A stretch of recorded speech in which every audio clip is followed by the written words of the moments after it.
Let's do something different today. Imagine this. You are standing in the middle of a large graveyard. It's 1 o'clock at night. There's a hole that's been dug. Since there is a hole, someone will be buried there the next day. You are currently contemplating in the night, contemplating death, following the advice of our Prophet, peace and blessings be upon him. What does our Prophet say? Alayhi salatu wassalam. Frequently remember the destroyer of pleasures, meaning death. Right now you are in the hole, your feet extending into it, and it's dark around. There is no one but you, and death has surrounded you with all its coldness, an environment full of fear and trembling. There are bones around you. You are surrounded by those who once lived on earth.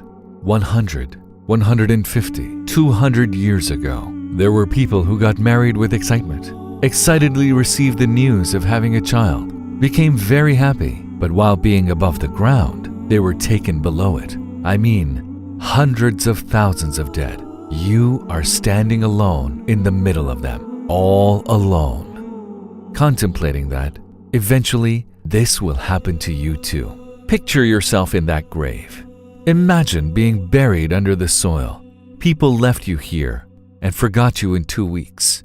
2 weeks later, those who mourned you start to find laughter again, and their lives continue with all its rhythm. They remember you once or twice a day.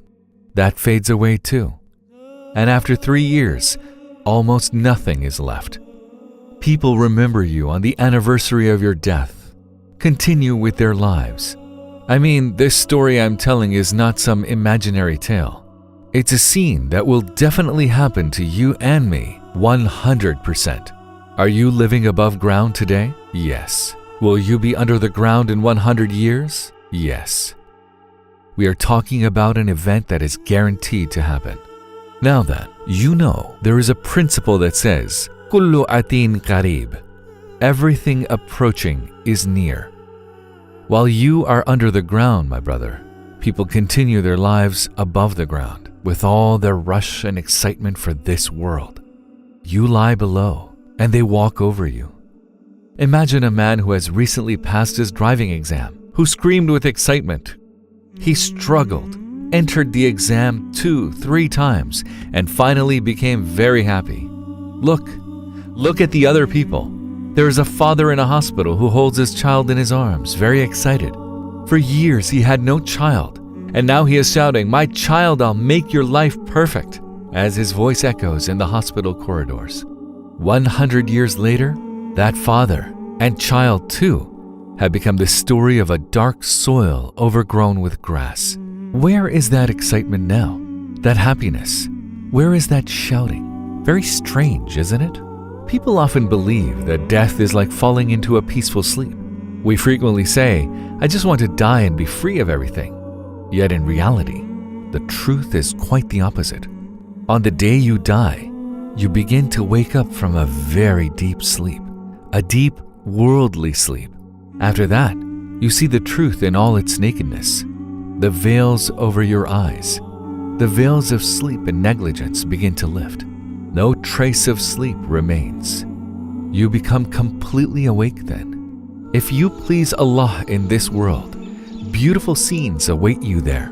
But if you cannot, I mean if you continue in the swamp of sins and making excuses like, "I don't pray 5 times a day. I can't pray 5 times a day. I can only manage 4. Yes, I have a girlfriend and we hold hands." If you continue in such scenarios, and if you can't please Allah, I mean, if Allah doesn't forgive you, a torment waits in the afterlife. But it's not such a simple torment. You know, before we reach heaven or hell, we encounter the realm of the grave. Our Prophet, peace be upon him, said, "The grave will either be a garden from the gardens of paradise or a pit from the pits of fire." What awaits there for the people of torment? An unending loneliness.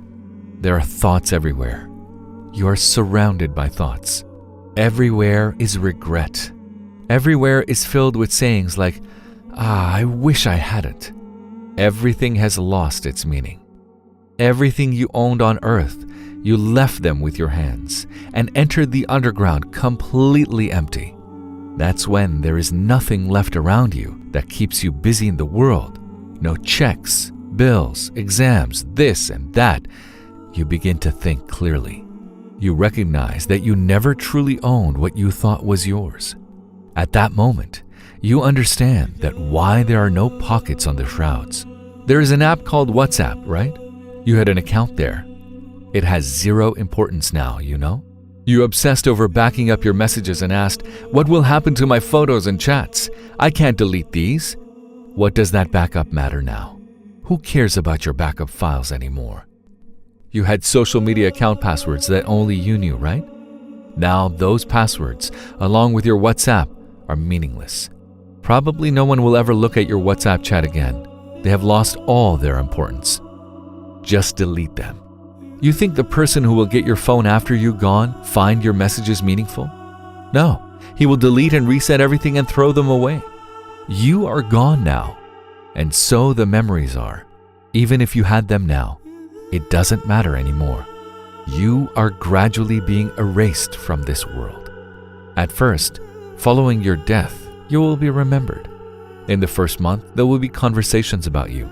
After 6 months, those conversations will become less frequent. And after 2 years, even more so. Maybe 20 years from now, someone might still share stories about you with their grandchildren. But in 100 years, no one will mention you anymore. There'll be nothing except your name on your gravestone. But maybe they'll put another grave on yours. And maybe they'll even remove your gravestone. What happened? What remains now? Remember how you were being proud? How you used to show off to people?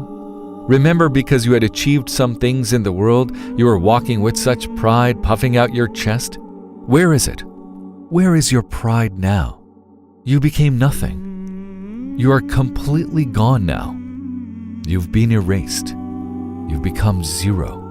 What difference would it make if people remember you? Let's say they remember you. And you made history, and everyone in the world is talking about you. Does being remembered benefit you in any way? Or does it have any effect when you are in the grave? What does it matter if you exist in the world or not? If you persist in following wrongful and forbidden paths with your friends, and if you work at foolish jobs without paying attention, haram and halal, then they will give you a few coins and say, go ahead, bury him. He did this and that in the world. He had such achievements. In the end, none of these things matter at all. They will say, bury him. We don't have to deal with him. Throw the dirt on him. Bury him.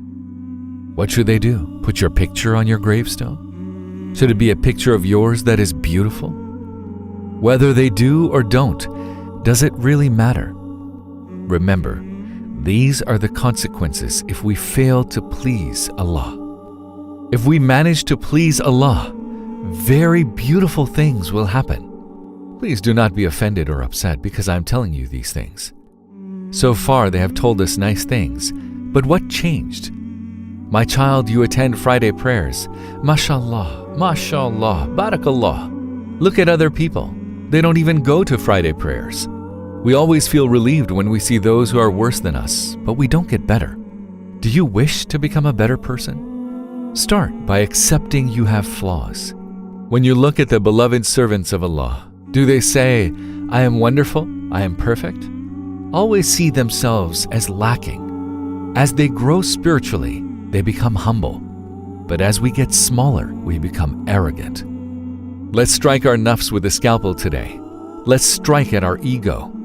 These are the conversations that will help you. Forget the flatterings like, MashaAllah, Barakallah, you are amazing. Skip all that. You're missing the 5 daily prayers in your life. What are you talking about? You're neglecting the 5 daily prayers. Remember, Salah is the most important matter after faith. The one our Prophet, peace be upon him, described as the pillar of religion. Salah, the one your religion should stand on. The most important thing is missing in your life. Who should comfort you? What do you expect them to say? You're gradually becoming someone not even worth being saved as a contact in people's phones. You shouldn't try to please people who won't matter to you.